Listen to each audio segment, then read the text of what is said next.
রাসূলকে কি কষ্ট দেওয়া যাবে? কথা বলেন। এখানে হাফেজ সাহেবরা আছেন, ভুল হলে বলে দিবেন, ভুলের ঊর্ধ্বে আমিও নই, কেউ নই। আল্লাহ রাব্বুল আলামিন বলেছেন, এই ইয়া আইয়ুহাল্লাযীনা আমানু লা তারফাউ আসওয়াতাকুম ফাওকা সাওতিন নবী। আল্লাহ রাব্বুল আলামিন ঈমানদারদেরকে ডাক দিয়েছেন। আমার দিকে তাকান সবাই। আল্লাহ কিন্তু কোনো মুনাফিক, বেঈমান, কাফির, মুশরিককে ডাক দেয়নি। আর ঈমানদার কারা? যারা নবীর সাচ্চা প্রেমিক, নবীর যারা আশিক, তারাই হলো সাচ্চা ঈমানদার। আল্লাহ রাব্বুল আলামিন ঈমানদারদেরকে ডাক দিয়ে বলেছেন কি? তোমরা একজন আরেকজনের সাথে যেইভাবে সম্বোধন করে কথা বলো, তোমরা রাসূলের সাথে সেইভাবে কথা বলিও না। রাসূলের কণ্ঠস্বরের উপর তোমার কণ্ঠস্বরকে উঁচু করিও না। আপনারা বলেন, শায়েকের কণ্ঠস্বর কি উঁচু হয়েছে না? আমার কথা বলে না কেন? বলো না। শায়েকের কণ্ঠস্বর কি রাসূলের কণ্ঠস্বরের উপরে চলে গেছে কিনা? এবং শায়েকের যে শিশু শায়েকগুলো আছে, শিশু শায়েকগুলো যে ওনাকে বৈধ করার জন্য চেষ্টা করতেছে, তাদের কণ্ঠটা রাসূলের কণ্ঠস্বরের উপরে গেছে কিনা? আল্লাহ ঈমানদারদেরকে সাবধান করেছে, কোনো বেঈমান, কাফের, মুনাফিকরে নয়। এই যে আল্লাহ বলেছেন রাসূলের কণ্ঠস্বরের উপর কণ্ঠস্বর তোমরা কি করো না? উঁচু করো না। আজকে রাসূল বলতেছে, আমি তখন থেকে নবী, যখন আদমের অস্তিত্ব ছিল না। তিরমিজি শরীফের মধ্যে এসেছে, তাফসীরে রুহুল বয়ানের মধ্যে এসেছে, অন্যান্য হাদিস, মিশকাত শরীফের মধ্যে আসছে হাদিস, অনেকগুলো হাদিস আমি দেখেছি, আল্লাহ আমাকে দেখিয়েছেন। এখন আল্লাহ বলতেছে কণ্ঠস্বরের উপর কণ্ঠস্বর উঁচু করিও না। কিভাবে কণ্ঠস্বরটা উঁচু হলো? তিনি কিভাবে ঈমান নষ্ট হয়ে গেল? উনি কিভাবে তার ভক্তদের ঈমানকে চুরি করে নিয়ে যাচ্ছে? আপনারা রাসূল বলতেছে আমি তখন থেকে নবী, তথাকথিত শায়েক বলতেছে তিনি তখন থেকে নবী না। শেষ নেই। মনের অজান্তে কি হয়ে যাবে? তোমার আমল বিনষ্ট, তোমার নামাজ, রোজা, হজ, যাকাতে, মানবিক কাজে কোনো ফায়দা হবে না। তুমি সাধারণ মানুষকে মানবিক বলে তুমি যেইভাবে মানুষকে কি করছো, বোকা বানাচ্ছ ভাই, কিন্তু আসলে কিন্তু আল্লাহ রাসূলের কাছে সেটা মানবিক হিসাবে বিবেচিত নয়। বরং আমরা যে কোরআন হাদিস অবজারভেশন করেছি, আমরা অ্যানালাইসিস করেছি, সেখান থেকে বোঝা যায় তোমার এই কর্মগুলো কোরআন হাদিসের এগেইনস্ট, তার মানে আল্লাহ রাসূলের বিপরীত দিকে চলে যায়। শুধু এখানেই কিন্তু আল্লাহ ক্ষান্ত নয়। আল্লাহ আরো বলেছেন, ইন্নাল্লাযীনা ইউযুনাল্লাহ ওয়া রাসূলাহু লানাহুমুল্লাহু ফিদ দুনিয়া ওয়াল আখিরাতি ওয়া আ'আদ্দা লাহুম আযাবাম মুহিনা। আল্লাহ বলছে না? আল্লাহ রাব্বুল আলামিন কি বলেছেন? আল্লাহ এবং আল্লাহ রাসূলকে যারা কষ্ট দেয়, আল্লাহ রাব্বুল আলামিন তাদেরকে দুনিয়া এবং আখিরাতে কি করেছেন?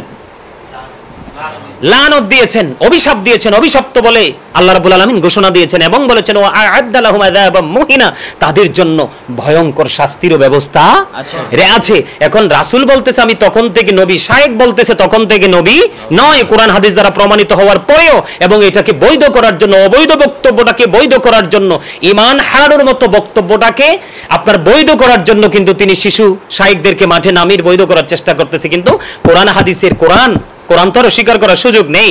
হাদিস কেনা মৌজু কতক্ষণ, জাল কতক্ষণ, এই কতক্ষণ, এই চংবং, ঠিক না? আল্লাহ বলতেছে রাসূল কি কষ্ট পায় নাই? কথা কয় না। রাসূল কষ্ট অবশ্যই পেয়েছে। রাসূল কষ্ট পাইলে কি আল্লাহ খুশি হয়? এই যে আবতার বলতে দেরি, রাসূল কষ্ট পাইছে, শুনছে, আল্লাহ তো আরো বেশি কষ্ট পাইছে, সাথে সাথে সূরা কাউসার নাজিল করে দিয়েছে। এগুলো আমাদেরকে বুঝতে হবে। কথা কি বুঝে আসছে? আরে ভাই, তোমার জীবন আমি গাজী সুলাইমান না থাকলে এমন কোনো সমস্যা নেই, আলেম ওলামা না থাকলে সমস্যা নাই, কিন্তু নবী যদি তোমার জীবন থেকে হারিয়ে ফেলে, তাহলে তোমার জীবন, দুনিয়া আখিরাত দুই জাহান বরবাদ হয়ে গেল, তাই না? এবার আমি আরেকটু বলতে চাই, তোমরা কি বিরক্ত হও? এখন এই সমস্ত শায়েকগুলো সম্পর্কে আল্লাহ রাসূল কি বলেছে? তারা কিন্তু ওই আব্দুল ওহাব নজদের দোসর। আব্দুল ওহাব নজ কোথায় আছে? এটা সৌদিতে আছে। কোথায় আছে? এখান থেকে কিন্তু গোটা পৃথিবীতে ছড়িয়ে ছিটিয়ে পড়েছে। এটা আমার কথা না তো। हम लोग आशिक रसूल ईद मिलादुन नबी करते रहेंगे उम्र भर, आई नज़दी वहाबी जलते रहो, जलना तुम्हारा काम है। কথা কয় না কেন? নাইলে তারা যদি জ্বলা না হয়। আমরা নবীর পক্ষে কথা বলছি, বেদাতি বলার কারণ কি? আল্লাহর ওলিদের মাজার জিয়ারতের কি দলিল নাই? অবশ্যই আছে। এই জীবনে তারা যতজন বলেছে বাজার ভাঙ্গো, মাজার ভাঙ্গো, মাজার ভাঙ্গো, মাজার কিন্তু জায়গাটা জায়গায় রয়েছে, তাদের পায়ের সাথে নাই। কথা কয় না কেন? পা হারাইয়া অনেক শায়েকরা গেছে না কবরে? যারা নবী বিদ্বেষী, নবীর আহলে বাইত বিদ্বেষী, সাহাবায়ে কেরাম বিদ্বেষী, আল্লাহর ওলি বিদ্বেষী, তাদের কিন্তু শেষ বেলাটা ভালো যায় না। আপনারা একটু মুরব্বী বিবেচনাক্ষম ব্যক্তি আছেন, অনলাইন মিডিয়াতে এখনো আছে, আপনারা একটু তাদের ব্যাকগ্রাউন্ড একটু দেখে আসেন যে তারা শেষ বেলাটা কেমন ছিল। যে কইছে পা তুলছে তার পা শেষ, যে মুখ তুলছে তার মুখ শেষ। এখানে তার কারণ হলো, আমি একটা কথা বলি, যে এই যে আব্দুল ওহাব নজদের কথা বললাম, আব্দুল ওহাব নজদের কথা বললে কিন্তু অনেকেরই গায়ে লাগে। তো গায়ে লাগলে কিছু করার নাই। যদি গায়ে লাগে, আমি মনে করব তাহলে তুমি ওখান থেকে আসছো প্রোডাক্ট হিসাবে বাংলাদেশে সাধারণ মানুষের ঈমানকে ধ্বংস করার জন্য। এখানে চমৎকার একটা হাদিস শরীফ আমি তোমাদেরকে শোনাই। হাদিসটি এসেছে বুখারী শরীফের মধ্যে।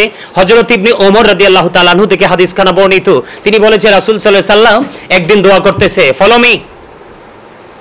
আল্লাহ রাসূল কি করতেছে? দোয়া করতেছে, আল্লাহুম্মা বারিক লানা ফি শামিনা, আল্লাহুম্মা বারিক লানা ফি ইয়ামানিনা। এখন কিছু লোক এসে বললেন, ক্বালু ইয়া রাসূল আল্লাহ ওয়া ফি নাজদিনা।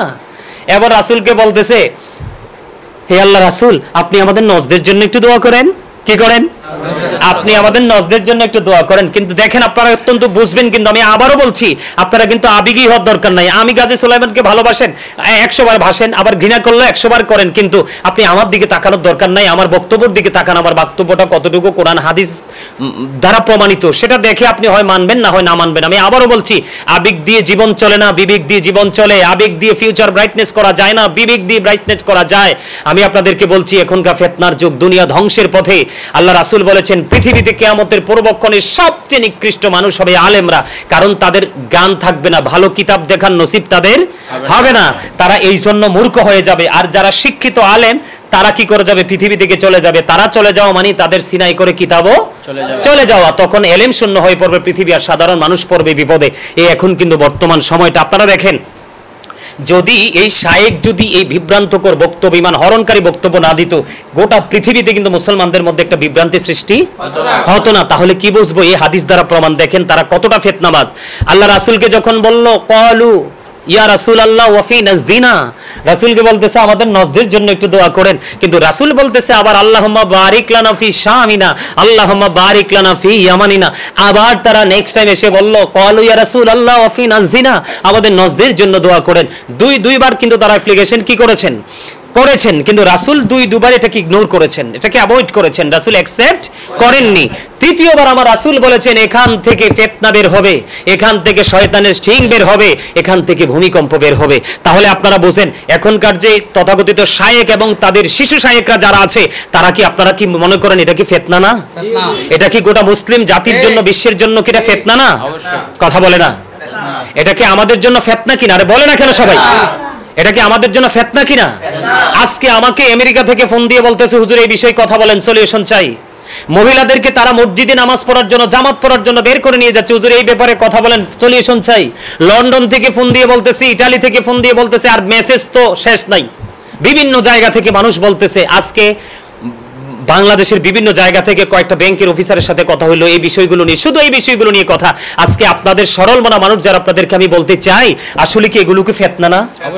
আজকে তারা বিভ্রান্তি সৃষ্টি করতেছে, আর আমরা সমাধানের জন্য কথা বলতেছি। এখন যারা বিবেকী তারা কিন্তু বিবেচনা করতেছে, আর যারা বিবেকবান হতে পারেনি তারা কিন্তু কি করেনি? তারা সমালোচনা করতেছে। আরে ভাই, আমার সমালোচনা করার সমস্যা নাই, কিন্তু এই সমালোচনা যদি নবীর বিপক্ষে চলে যায়, তাহলে কিন্তু তোমার তো দুনিয়াও শেষ, আখিরাতও শেষ। কারণ তোমরা চিন্তা করবে যে হুজুর এই কথাটা নিয়ে কেন ইমান চলে যাবে? তোমার মূল ইমানই হচ্ছে রাসূল।